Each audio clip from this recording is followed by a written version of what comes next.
Assalamu alaikum everyone. This is Wamik Hamid again.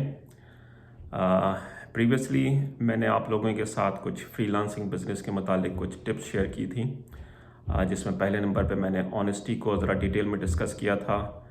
फिर इसके बाद मैंने रिस्पॉन्सिवनेस को डिस्कस किया था।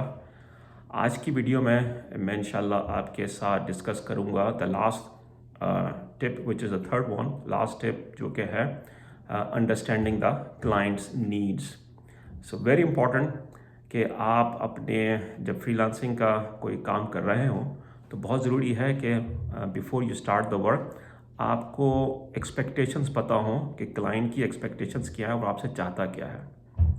अपेरेंटली लगता तो बहुत इजी है कि ऑफ कोर्स हो सकता है उसको कोई एप्लीकेशन डेवलप करवानी है या कोई कंटेंट राइटिंग का काम है या कोई ग्राफिक डिज़ाइन है, तो बड़ा सिंपल है कि उसको ये करवाना है, वो आपसे डिस्कस करेगा। लेकिन बहुत ज़रूरी है जो प्रोफेशनल फ्रीलांसर्स हैं वो हमेशा ये मेक श्योर करते हैं कि उनका स्कोप ऑफ वर्क जो है बहुत क्लियर है क्लाइंट के साथ, और उसको बाकायदा वो डॉक्यूमेंट करते हैं।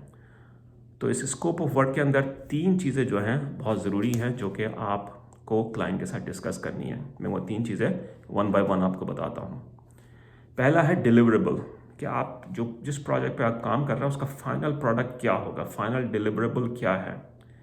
जैसे कि हमने कहा, हो सकता है कि एप्लीकेशन हो सकता है कोई फाइनल डॉक्यूमेंट आपने देना हो, तो वो डिस्कस कर लें कि वो क्या है और उसके अंडर में क्या क्या सब टास्क होंगी। तो ये चीज़ बड़ी इंपॉर्टेंट है कि आप अपने स्कोप ऑफ वर्क में क्लियर करें ताकि क्लाइंट की और आपकी अंडरस्टैंडिंग जो है सेम हो। सेकंड आइटम है इस स्कोप ऑफ वर्क के अंदर कि आपकी टाइमलाइन क्या है। टाइमलाइन, जो भी आपका फाइनल प्रोडक्ट है उसकी टाइमलाइन ज़रूरी है कि आप इवेंचुअली बताएं कि वो जो प्रोडक्ट है फाइनली कब डिलीवर होगी, उसकी फाइनल डेडलाइन है क्या, ताकि आप उसको क्लाइंट के साथ शेयर कर सकें। हो सकता है इसके अंदर आप कुछ माइलस्टोन भी डिस्कस करें, लेकिन बहुत इंपॉर्टेंट है कि आप इस टाइमलाइन को, स्पेशली जो फाइनल डिलीवरेबल की डेडलाइन है, वो क्लाइंट के साथ डिस्कस करके उसका अप्रूवल लें। तीसरा आइटम है स्कोप ऑफ वर्क के अंदर आप का बजट, ऑफ कोर्स जो मनी पार्ट।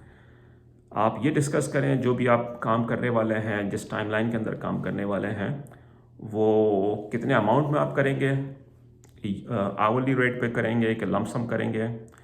हो सकता है मैं फ्यूचर में इस पर भी कोई वीडियो करूं कि आवरली और लमसम अमाउंट पे काम करने में क्या फ़र्क है, क्या बेनिफिट्स हैं, क्या डिसएडवांटेजेस हैं।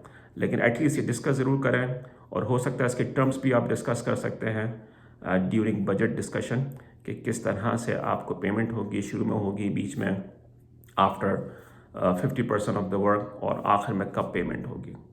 तो ये तीन चीज़ें जब आप डिस्कस कर लेंगे तो ऑफकोर्स ना सिर्फ डिस्कस करेंगे बल्कि डॉक्यूमेंट भी करेंगे और इसका अप्रूवल लेंगे क्लाइंट से।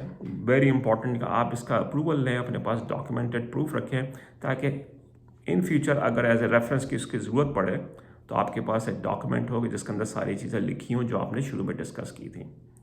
तो होपफुली अगर आप इस स्कोप ऑफ वर्क को सही तरह से डिस्कस करें और अप्रूवल लें तो आपको बहुत फ़ायदा होगा क्लाइंट की एक्सपेक्टेशंस को अंडरस्टैंड करने के लिए और इवेंचुअली उनको मीट करने के लिए।